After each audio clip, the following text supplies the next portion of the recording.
حضرت سیدنا غوث اعظم رضی اللہ تعالیٰ عنہ فرماتے ہیں میرے اوپر صحاب نور چھا گیا اور آواز آئی عبد القادر تو نے اللہ کی اتنی عبادت کی ہے، اتنی ریاضت کی ہے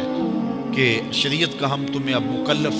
نہیں رہنے دیتے، اور اب تو نماز نہ پڑھے اور دیگر اعمال نہ کرے تو تجھے کوئی پکڑ نہیں، میں تیرے اوپر ایسے راضی ہو گیا۔ تو ایسے بادل سے آواز آئی، کہتے مان میرے دل میں خیال آیا